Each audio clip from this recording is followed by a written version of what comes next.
What's going on, YouTube? Out on the Apex, and I just wanted to stop and talk about the bike for a minute. I know I've done a walk around, kind of gave you the specs off of it. I want to give you my thoughts on it. Not that it'll be the last video I ever put out on the Apex, but after having it for over a month now, actually at least a month and a half, and the miles I've put on it, what I truly think about it. YouTube, it's a great bike for the money, especially what I paid for it at around $900 with free shipping. The bike's great. It's got that e-moto style. It's got the pedals. It's got the headlight, turn signals. I did install a full twist throttle. Show you guys that now. I don't think I've had a video since I put that on there. And we'll ride here in a second. You'll see it in action. But brake light, full suspension. I mean, it's a good looking bike. Even at the current price at around $11.99 and $3.99 shipping, at around $1,600, I don't think that is a bad price. With a range of around 25 miles, if you're really pushing this thing, and I'm talking like pin throttle, I got around 25 miles continuous. After that 25 miles, it went flat. So I ended up having to pedal this thing about 1.5 miles back to the house when that happened. I don't recommend it. Bike's heavy. It doesn't like to pedal. I did it. It about laid me out. So with that said, we'll jump on. We'll ride a little bit here. But if you're questioning, it is definitely a great bike. It lacks in the torque department. And I have my concerns whether it would stand up in wet, muddy conditions. But for mountain bike trails, city streets, neighborhoods, bike paths, it's got the pedals where Chiron wouldn't. I mean, you might be able to talk yourself out of a situation if somebody did show up trying to give you a hard time with the pedals. It has that Chiron kind of look and setup. I mean, what's there really to complain about this bike? Now, I will show you, and I don't know if I talked about this in the other video, so I'm actually going to shut it off. I think I'm like 9 miles into this ride, and I'm going to pull this battery out. So when I say that I'd be a little bit concerned about the bike holding up in rain or a muddy situation, these terminals where the battery lays in, there's really nothing down there to protect that. As well as seeing that, I don't know if the controller itself would hold up. Now, if somebody has experience and knows more about that than I do, you're welcome to throw it down there in the comments. So we'll get the bike turned back on.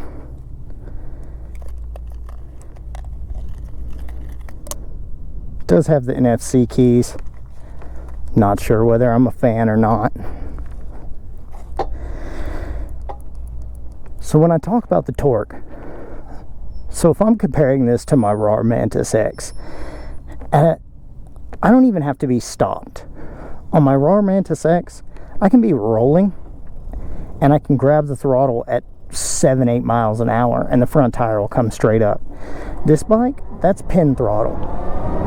That's everything it's got. So anybody interested in stunt riding, I don't think you should be looking at this bike. If you're looking at this bike for anything but stunt riding, and this is the category you're in money wise, I don't think you can beat it. But again, even from a stop, if I don't try, watch, full throttle. That's everything. That's on the highest speed mode. That's all it's got. Can you get the front tire off the ground? If I plant a foot and I rip the throttle, yes, I can get it. I can get the front tire off. Even if you get it up to a balance point though, and you get outside of that balance point, the delay in the throttle, I haven't been able to successfully ride the front end of this bike off the ground for any length of time. I wish it had a little bit more power, but for the money, I really can't complain. I mean, it is what it is. I've got other bikes if I want to do a little bit of stunt riding, get the front tire off the ground. That's why I've got my Raw Mantis. Now with a top speed on this thing of 37 miles an hour, and that's like where it hits a hard lockout, that is still not bad for a 2,000 watt nominal bike. Now it does have 3,000 peak or claimed peak, but the bike does really well top end. It does decent range. The suspension held up to mountain bike parks, trails. I mean, I didn't jump. I didn't try to launch this bike off of anything. If somebody wants to get out there and do that, good on them. I'll watch your video, because maybe one of these days. But this bike's heavy, and I don't know if it's going to hold up to that really aggressive use. So I'm going to avoid launching this thing off of anything anytime soon.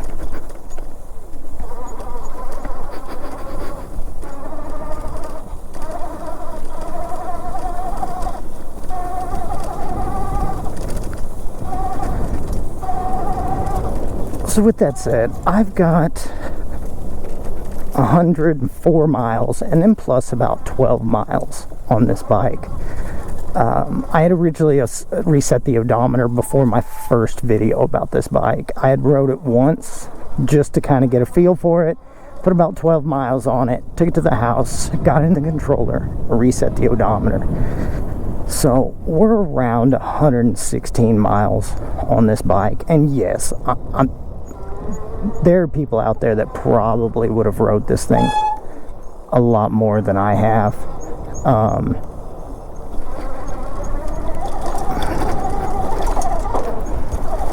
And that's great. You know, I've got other bikes. I don't spend all my time on just this bike. But with 117 miles on it, like I said, it's held up great. It has a few quirks. I mean, it's got some noises. The brakes still squeak. I've adjusted them several times. I think I'm gonna have to do a little bit more work to them, take them off completely, look at the pads, look at the rotors, but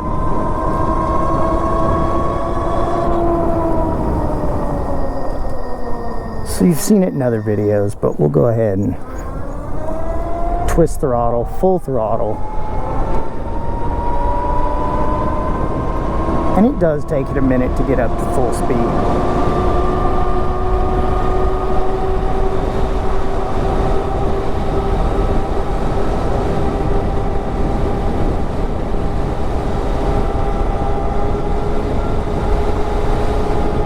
We are not at full battery. It may not want to hit that 37. Looks like all we're going to get is about 35 out of it.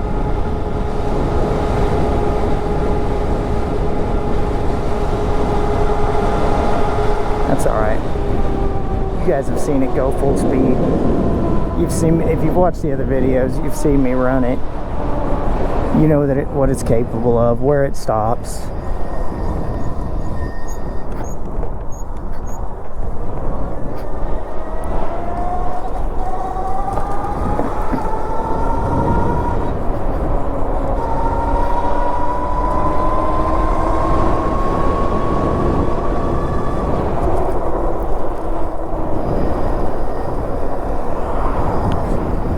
Now the delay on the pedaling to when it engages the motor, I'll tell you, that's super inconvenient as well.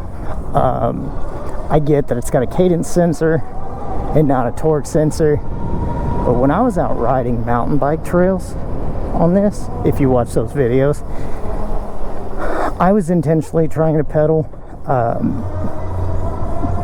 trying not to draw a lot of attention, because the bike doesn't look like a mountain bike. You guys can see that for yourselves. So I pedaled the entire time. That motor not engaging, if I had to stop or slow down too significantly on a hill going up, trying to get it to engage that motor again was not fun. Kind of like pedaling it without power was when I tried to do the range test. It's just not something you want to do. Now what I should have done on the hills out in that park is just use the throttle when people weren't around. I tried to maintain pedaling the entire time. It wasn't necessary. I could have used the throttle, and it's got more of a immediate response using the throttle.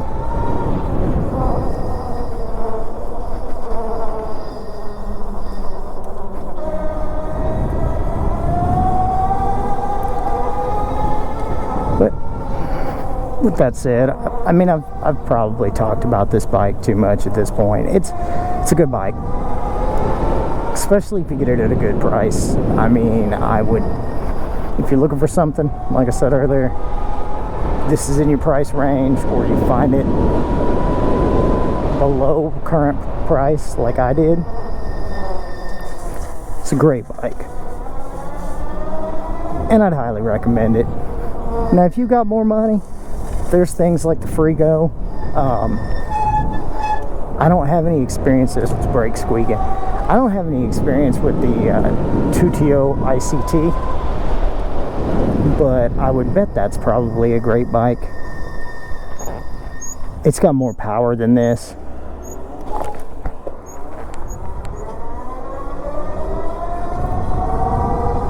I think it's a 60 volt as well. 4,000 watt, if I'm not mistaken, 60 volt.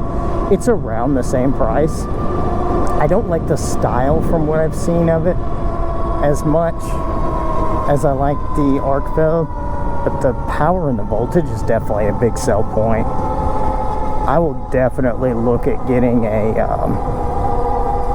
2TO ICT in the future, especially our experience with the Celia 1 from 2TO. It's been a great looking bike. My daughter absolutely loves that bike.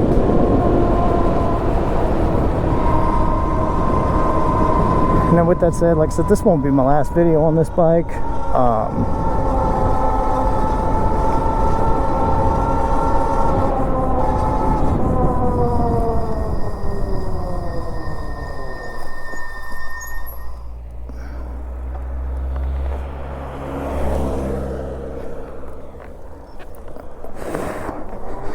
See that pedaling to get going? Shouldn't even have done it. I should have just used the throttle.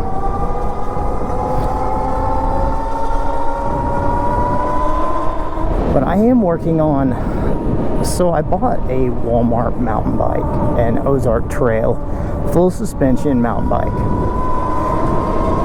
Unfortunately, I put a motor kit, just a 750 watt mid-drive kit on it, and I ordered a battery. Now, the battery has not shown up, and it was already due. I've had to file claims, and they're trying to figure it out. I'm sure I'll have some videos about that bike as soon as I get the battery. They are supposed to be shipping me another one. I just don't know when it's going to happen.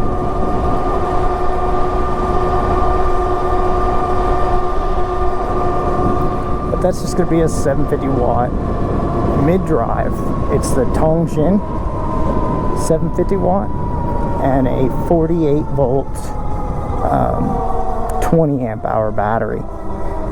And I'm doing that for the mountain bike trails. I really want to get out and ride more mountain bike style trails. It looks like a lot of fun, and it'll be way lighter, so it won't have the power like that this bike has, but it'll have the weight factor going on. So with the motor, the battery, and the bike, that bike is only going to weigh maybe around 60 pounds, and that's going to make it crucial for mountain bike trails, as well as it's going to have the torque sensing. So I'll stop rambling about that bike. I don't even have it finished yet, but I'll throw some videos up for anyone that's interested once I get that bike finished. I'm going to probably start posting some videos of my daughter and I out on the 2TO and the RAR Mantis X.